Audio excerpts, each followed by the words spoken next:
Hi everyone, thank you so much for this opportunity that allows me to express myself once again and share my work and my music.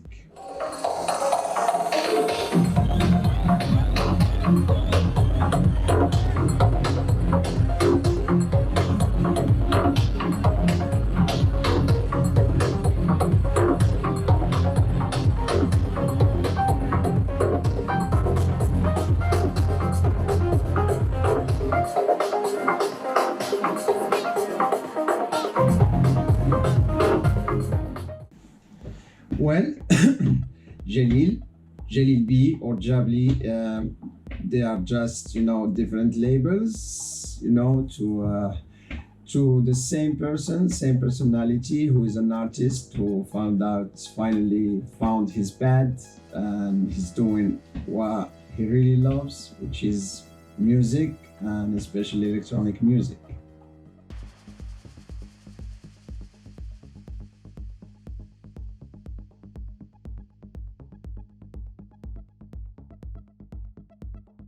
All right. I started music at my early age, and for some, specific events and decisions, and I had to quit, and family reasons, especially, I had to quit doing music in '99, and started again, to make music in 2009. But I was so disappointed. It was so hard to to collaborate or to find out how really to do it. So I was a bit lost, and I quit again for a moment. But in 2017 I decided to do music for living, and set up the first school for electronic music, because I understood that it was the most thing I love to do in life. And I have a third of my lifetime, when I can be really active, and I can do things. So it was the time to do it. So I switched everything, completely from what I was doing from my former job as a consultant or engineer or whatever it was, to music producer, live performer, and a teacher, having a school, happy to share my knowledge and my experience with young people.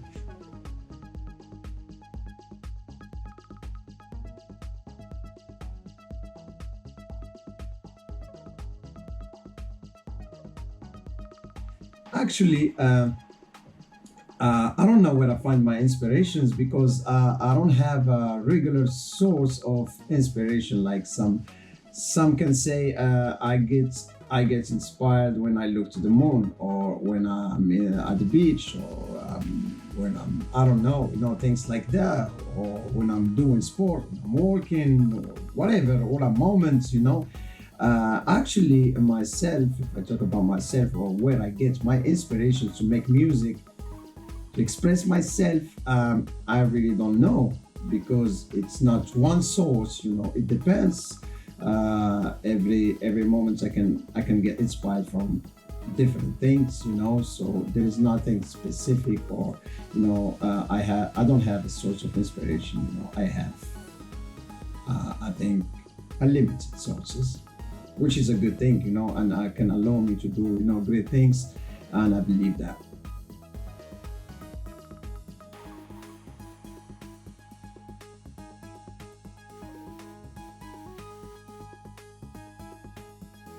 When I make music, or when I start making music, a track, or experimenting some ideas, it comes just after, when I get some inner voices, inside of me, talking to me, and like I'm hearing these sounds, and I'm hearing these ideas in my head inside. So I decide to start right away, doing them on on my computer, because it's actually it's let's say a movable studio. So wherever I am, I have to have my computer, at least my computer with me, and headphones, and then I start putting my ideas there, So all I need exactly, for to start, or just to don't lose these ideas, because some ideas when they come you have to express them that moment. If you let it for later, like 99% you just forget what you had in your mind, what you were hearing, so yeah, all I need is the computer next to me and I start doing it the right way.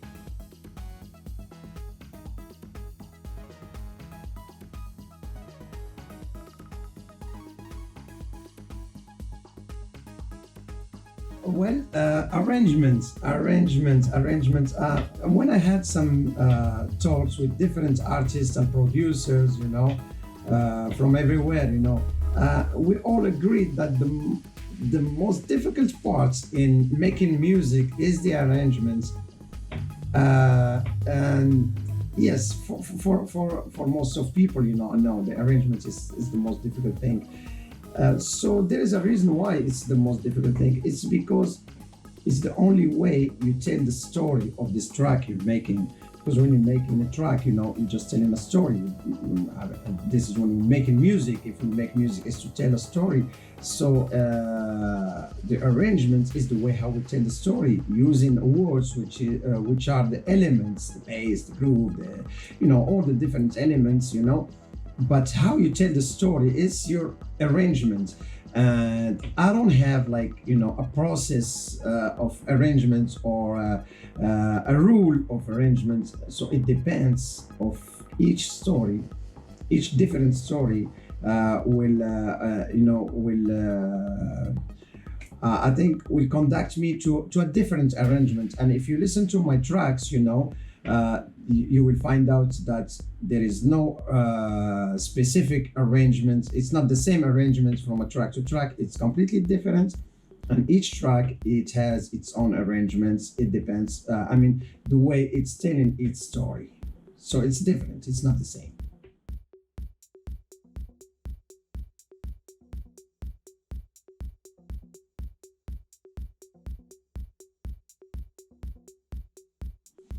This happens to everybody, to get in a moments, down moments when you don't feel inspired. You just, you get blocked. Yeah, you have no ideas what to do. You put things, you don't like them. So when I face these bad, dark moments, I just leave it there, and go do something else. Get a drink with a friend, go to the beach, go party, do something else. I don't do music at those moments, those specific moments. Yeah, I don't do music.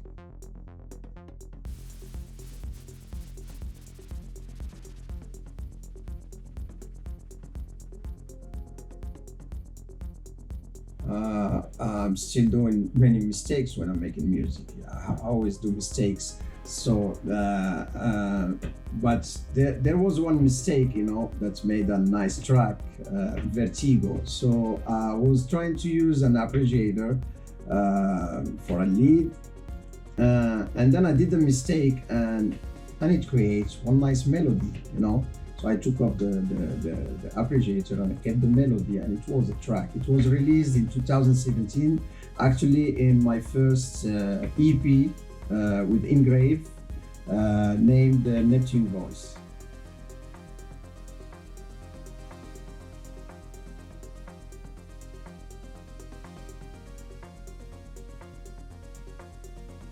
All I had was a MIDI keyboard, headphones, and a computer, of course. That's all.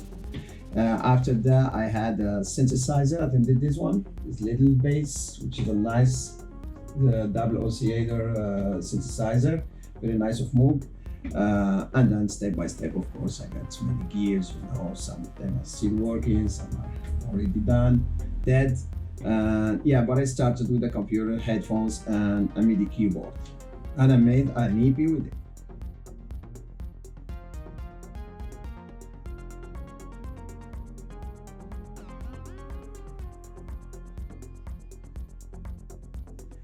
Um, I think my let's say my track of all the time is Happy Tears. Happy Tears. Each track of my tracks, I get confused when I think about this. Each one of my tracks, has its own story that I can tell every time. And Happy Tears has a special story. It has something to do with my mother, with mom.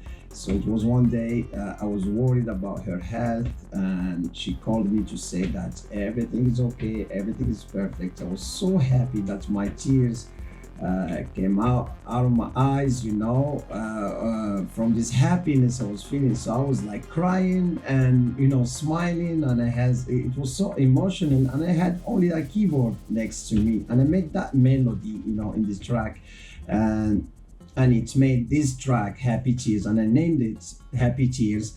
Not because it's my dearest track, of course, not because it was played by the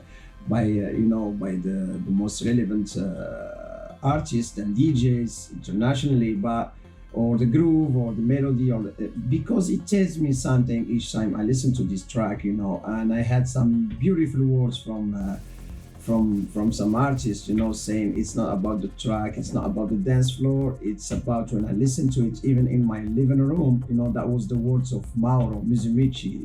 Even in my living room, when I listen to this track, something is behind. Then I told him the story. So yeah, this is my best. The track that I love most.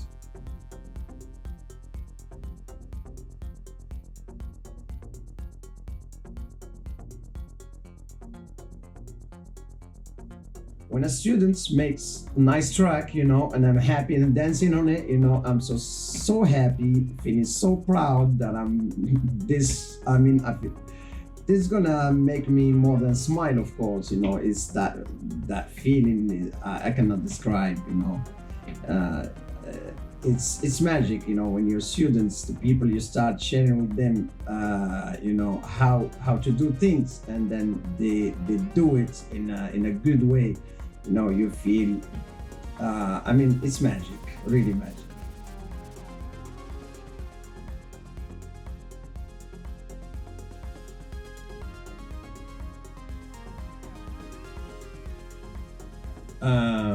Basically, I'm a DJ. I love DJing. I love to play, other producers' tracks and productions. Mine also. To play my tracks as well. And so I love DJing. Also, I'm a live performer. I love that. I love to perform live. Improvising, and my lives. If I play a live today, I will play the same live tomorrow, but it's gonna be different. So yeah, I go really deep into it. But those two performances are completely different. None has to do anything with the other one, and so none is easier than the other one or harder than the other one. None is better than the other one, so they're completely different. And in my position, I love them both. I love to do both things. So it depends. Some moments I would love to play a DJ set, and other moments, I'd prefer to be live performing. So I love both. So I cannot really compare or say this is better or this no. So there are two different things. But I love both.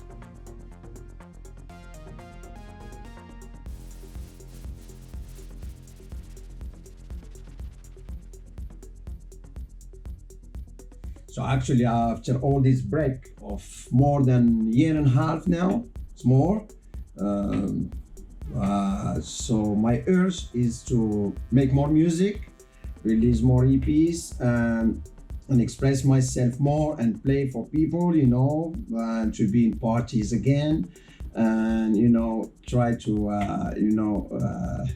make this lost time experience and not really lost. Thank you so much, guys.